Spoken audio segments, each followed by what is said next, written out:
평안하셨어요? 무엇인가 빠르게 시간이 지나갈 때 쏜살같이 지나간다 그러죠.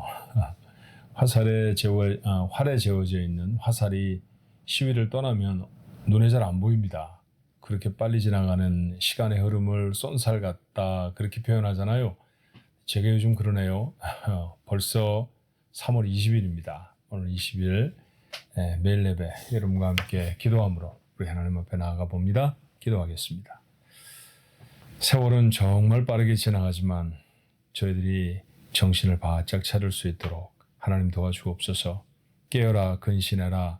하나님의 말씀을 통해 늘 듣는 말씀이지만 저희들의 삶에 정말 깨어있기를, 정말 근신하기를 저희들이 어려워합니다. 하나님 도와주셔서 이 흘러가는 시간 속에 붙들어야 할 것이 무엇인지, 어떤 진리를 저희들 마음에 담고 살아가야 할 것인지 오늘 이 아침에도 말씀하여 주옵시고 그 말씀으로 기도하게 하시고 그 말씀으로 하루를 살아가게 축복하옵소서.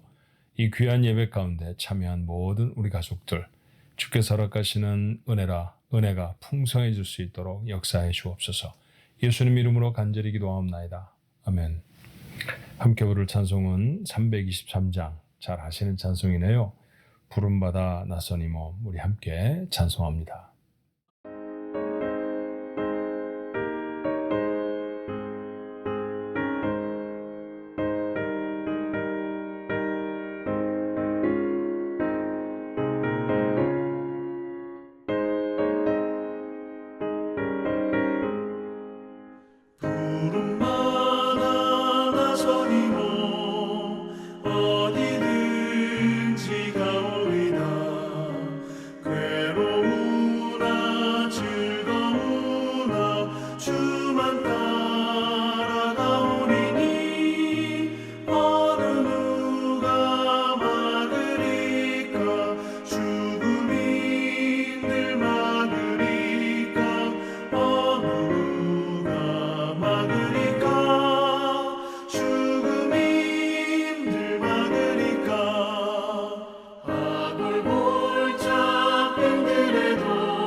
오늘 나눌 주의 말씀은 민수기 3장 1절로 13절의 말씀이에요.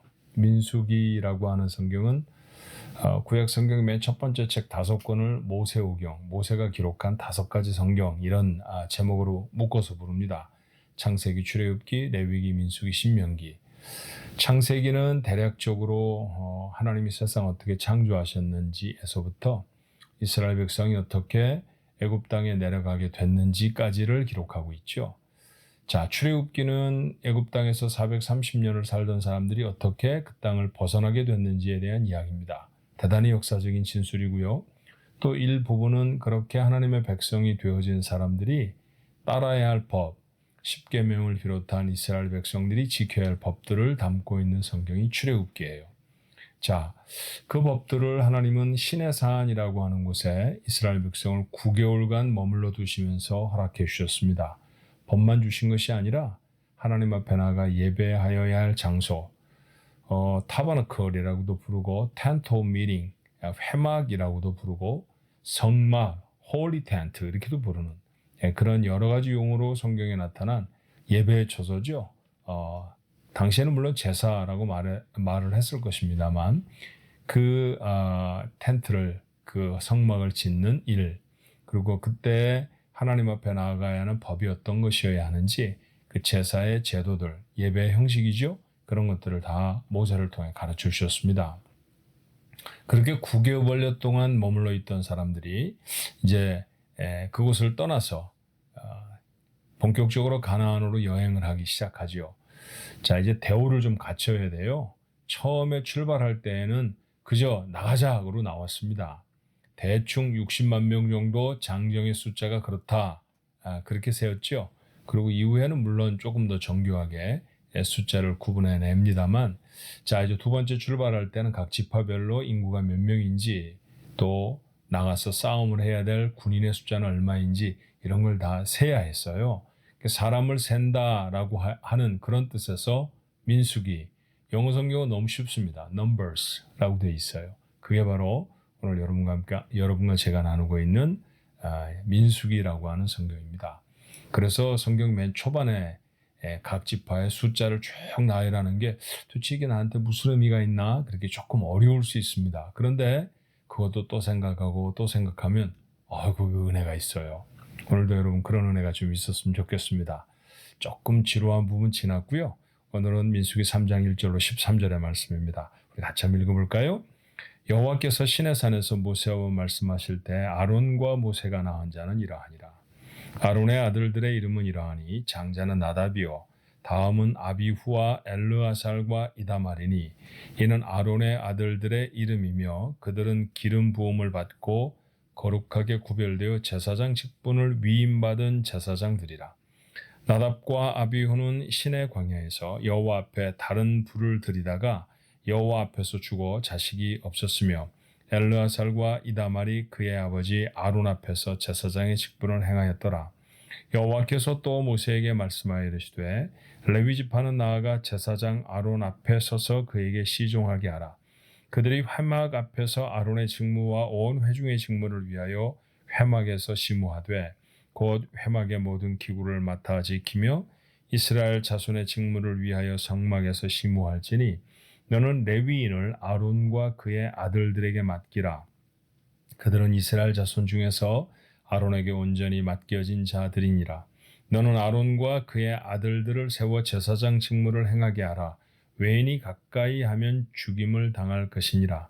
여호와께서 모세에게 말씀하여 이르시되 보라 내가 이스라엘 자손 중에서 레위인을 택하여 이스라엘 자손 중에 태를 열어 태어난 모든 마지를 대신하게 하였은즉 레위인은 내 것이라. 처음 태어난 자는 다 내 것이면 내가 애굽 땅에서 그 처음 태어난 자를 다 죽이던 날에 이스라엘의 처음 태어난 자는 사람이나 짐승을 다 거룩하게 구별하였음이니 그들은 내 것이 될 것임이니라. 나는 여호와이니라. 아멘. 이스라엘은 우리가 아는 바와 같이 야곱의 12명의 아들로 시작된 민족입니다. 그래서 그 아들 하나하나의 이름을 가리켜서 우리는 지파 그렇게 부르죠. 예를 들면 루벤이라고 하는 아들이 낳은 자손들을 루벤 지파 그렇게 부르고요. 요셉이 낳은 아들들을 요셉 지파. 물론 이제 요셉은 아들들에게 위임을 해서 에브라임과 므낫세라는 그 아들들.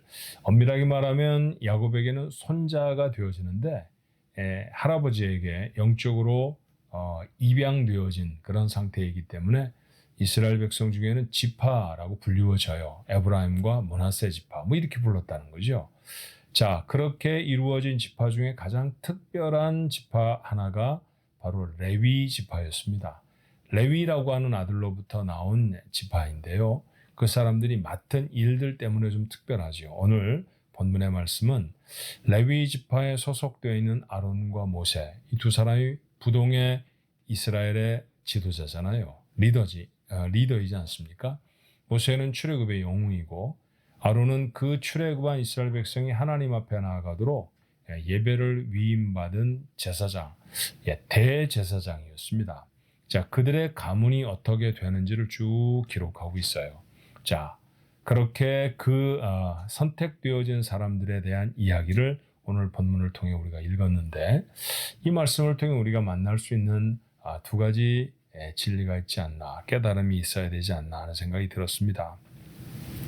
첫 번째는 하나님의 일꾼으로 선택되어지는 것은 복이라는 것이죠. 레위인, 글쎄 이스라엘 백성을 이루었던 12 아들들 중에 레위 사람이 가장 영적이었다, 가장 기도를 많이 했다, 가장 거룩하게 생겼다, 뭐 그런 거 아니잖아요, 그죠? 레위라고 하는 사람은 도리어 화가 많고 별로 그렇게 번성하지도 못한 그런 이 아들입니다. 그럼에도 불구하고 하나님은 그 지파의 사람을 당신 앞에 나와 예배하는 일을 맡길 지파로 사용해 주시는 거죠. 그렇게 선택하셨습니다. 거기는 아무 이유도 없어요. 그런데 선택받은 사람들이 불평해야 할까요? 하나님은 왜 나하고 그런 일을 하라고 하시지? 하나님은 왜 우리에게 이 성막의 무거운 것들을 다 지고 다니게 하시는 거야? 그렇게 불평을 했을까요? 오늘 본문의 말씀을 보면 그렇게 받아들일 수 없었다는 표현들이 여러 번 나옵니다. 자, 레위인을 향해 하나님이 뭐라고 말씀하시느냐 하면요, 12절의 말씀에 보니까 레위인은 내 것이라. 자, 이들을 선택한 배경을 하나님 그렇게 말씀하시는 거죠. 이스라엘 백성이 출애굽할 때 그저 쉽게 바로가 내주지 않지 않았습니까? 그래서 하나님은 바로에게 본때를 보여주셔야 했어요. 그게 바로 10가지 재앙입니다. 나일강이 막 피로 변하고 메뚜기가 날라들고 우박이 떨어지고, 그래서 정말 애굽은 국력을 대부분 상실해버리는 참담한 재앙 중에 있게 되었습니다. 그런데 그 재앙 중에 가장 심각한 재앙은요, 10번째 재앙이죠. 짐승이든 사람이든, 그리고 지위가 높든 낮든 무조건 처음 난 것은 다 죽는 거예요. 예컨대 저는 저희 집에 장남이거든요.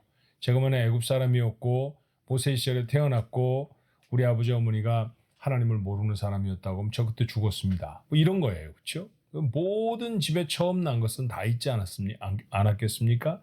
그 처음 난 것들이 바로의 궁전에 있는 왕자에서부터 시종을 두는 사람들의 집에 있는 자녀들까지 다 죽임을 당하는 겁니다.